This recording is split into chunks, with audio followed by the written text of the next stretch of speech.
Hi, and welcome to the 10-Minute Food Truck Training Podcast. My name is Bill Moore. I am a food truck business coach and author of Food Truck 101, Beginner to Winner. This podcast is all about helping you start and grow your food truck business. All this week, I've been talking to Germany and Kayla from Sloppy Dogs. They're out of Houston, Texas. These ladies have transformed the humble hot dog into something that's absolutely amazing. Today, we wrap up this week-long interview, and we're going to be discussing how far some of their guests travel just to get the amazing food that they offer. Imagine what's possible when learning doesn't get in the way of life. At Capella University, our game-changing FlexPath learning format lets you set your own deadline so you can learn at a time and pace that works for you. It's an education you can tailor to your schedule.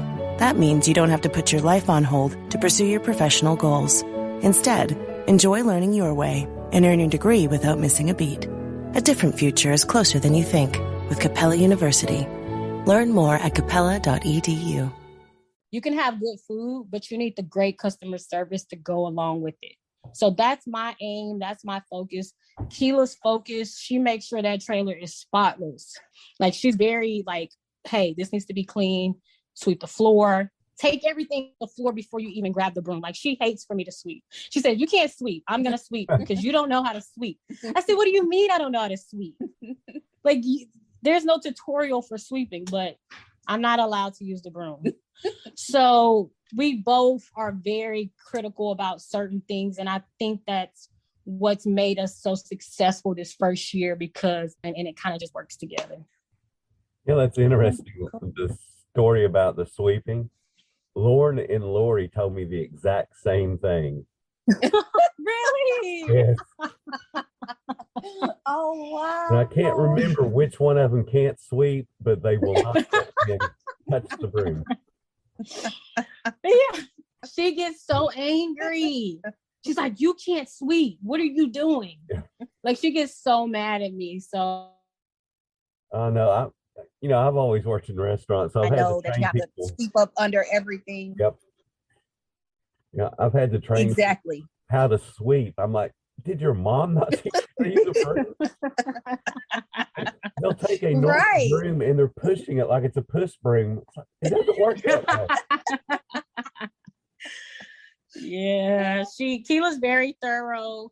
Like, if there's like too much grease on the vent panel, what are those things called? The vent hood. Like, everything is just, yeah. Because I worked in kitchens, I know somebody come in your kitchen, they're gonna look at these things. Yep. Your all's trailer was very clean when I stepped on it. Like, okay. Awesome. Thank you. Yeah, you guys should be very, very proud of that. And then, like I said, when we walked up in the way that you greeted us, it was amazing. So, I felt like I need to buy a bunch of food, I mean, it was great. You guys are going to do awesome. Awesome. Is the site that y'all are in right now, is that going to be more permanent for the rest of the year, or are you going to be moving again? That's what we're hoping for. Hopefully nothing happens like most of the spots we have. So what's happened in the past, something has happened to our location that has forced us to move. Right. And some of that was on our end. We did not do our research. The property manager, he had some issues with the property. Right. And we were forced to leave. Yeah. Well, he had bootleg. He didn't have his the electrical that he had us plugged into wasn't approved by the fire marshal. And he told us like it was faulty. So it was a hazard not only to us but to our. Oh yeah. It was crazy. Like, people would come up to the trailer and tap it, like shock them. And we kept saying, hey, something's wrong. Long story short, fire marshal came out and shut was like, everybody hey, down. Y'all are good to go and serve elsewhere, but y'all cannot serve here until the property manager fixes these issues. So he shut the whole food truck park down. So we had to leave. The second location we went to, 3 months later, the real property owner called and said, hey, y'all need to get off our property. Oh. He's only leasing this property. He doesn't have the right to sublease. So we were like, what do you mean we have to get off your property? We've been paying rent to this guy. He's like, don't pay him anything else. He's getting evicted and y'all need to get off my property. So we have been uprooted several times, and that has, I'm just saying, third time the construction happened. Oh yeah. Recently, the spot we were located in, New construction came. And it's gonna be there for like 2 years. 2 years. Oh, wow. 2 years of construction. So we just moved to this new spot 3 weeks ago. So we like to say it's permanent, but history has shown us that nothing is permanent. Yep. Until you own your own land. Right. Yeah, until you own your own land. Here's what y'all need to do. Go ahead and start looking for the next site, just in case. How far is you said go ahead and start looking for our next site? Yeah, because you just never know. I mean, your history shows you just never know. Because there could be someone out there. Right. You're right. I always like to have backup plans. Yep, you're definitely right. I appreciate that. Sure will. So the area that you guys are in, how far is that from where y'all live? So now we have construction. It's about an 8-minute drive from my house, but it's about 40-minute drive from Keela. Wow. But before then, it was the opposite. Right. Opposite. So all the different places you've been, is this the best one or? No. Beltway. 2 locations ago, the Beltway, which is a major loop around the city, we did the best there. We were thriving. Literally, it would be raining and we had cars lined up like we had a drive-through. Yep. Wow. And we were busy non-stop. We were doing so well every single day. We were close to hitting our goal. And that was in the beginning. Like, it just took off. We were like, OMG, where are these people coming from? And they was coming from everywhere, all over the city. Everyone wanted sloppy dog. So we had a great time there. It hurts that we lost our momentum because we had to leave. And that, like I said, that's the biggest challenge is losing that momentum and having to start over all over again. Because we had some of our favorite customers, Bob and Julie. They came from Kingwood, and but not all of your customers are going to follow you across Houston. Oh, no. A lot of them have. Not just Bob and Julie. A lot of people would be like, yeah, why did y'all move from Humble? And it's like, y'all came all the way over here just for like 40-minute drive, 45-minute drive. People from the Woodlands. The Woodland, yeah. People are still coming from They'll literally drive over 30 minutes just to come eat. For that product, you're not going to find that anywhere else. Such a good deal. I mean, like Melissa said, feed her 3 times. So I don't have to worry about buying, her something to eat for 3 days. Well, she does eat. Well, I'm glad you guys are doing so well. I hope that pick up that site. How's your social media move there? Is it getting more active with newer people seeing you in that area? Oh yeah, social media. Our social media is growing. We do have a food blogger that helps us out. So that's a big plus. I know a lot of people don't want to spend that money up front, but I would highly encourage, if you're just starting out, get a food with you good pictures, because people eat with their eyes. Right. Taking the pictures from the beginning, and those pictures were horrible. But we got food bloggers to come out and help us. And then people are like, oh my gosh, that looks so good. People are going to eat with their eyes and they're going to want to come out. So invest the money up front on marketing and advertising. It's huge. It's going to help. It takes money to make money. Yeah. You got to put money into your business. The food blogger, do they have a YouTube channel, or is it just a website? So the food blogger, they have their own page.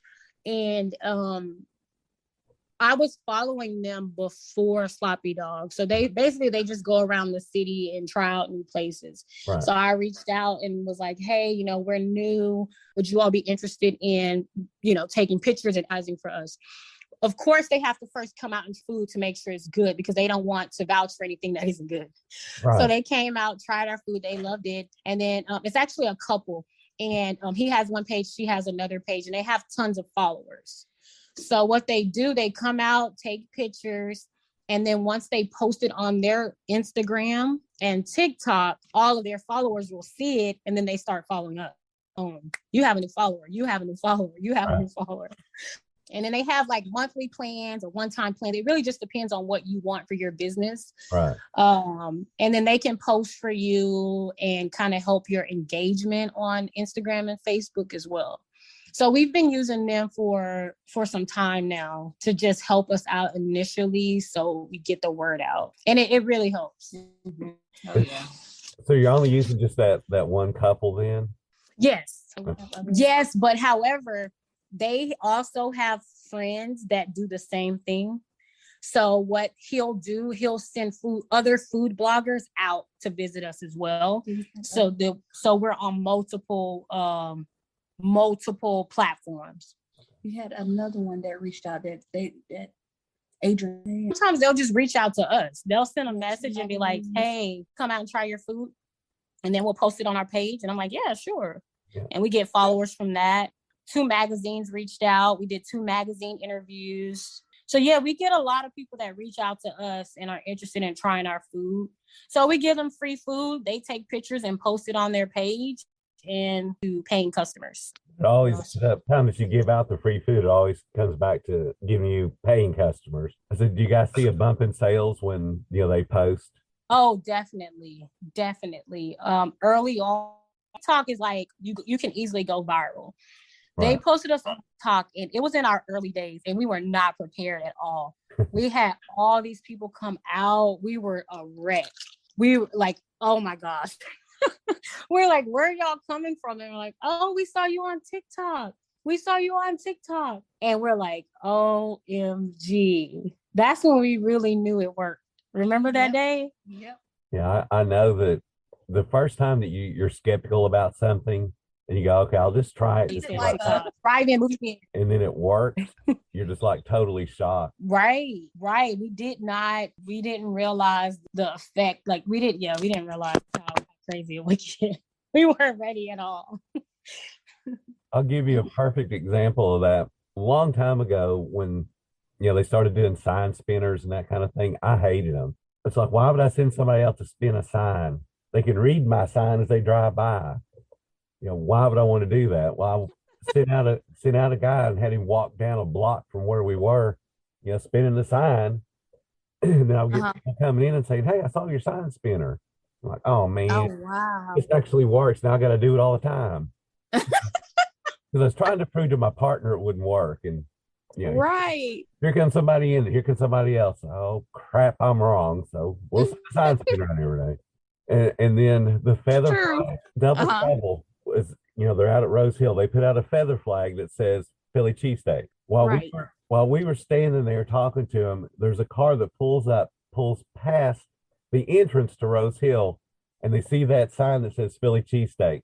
So they backed up on that road, and we're watching this car back up going, he's going to cause a wreck. And he backs into the Rose Hill entrance and comes over and buys a cheesesteak just off of their feather flag. All that stuff works. You just don't always realize that it works. Exactly.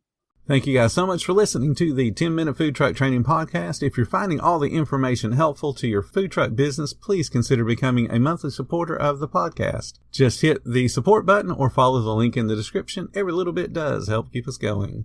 If you like being around like-minded positive people, join our Facebook group. It's called Food Truck Training. We got a whole bunch of awesome members at all levels, from brand new to decades-old veterans. They've all got your back when it comes to helping you start and grow your food truck business. And again, thank you so much for listening. Come back next week because I got plenty more to say about helping you and helping your business flourish.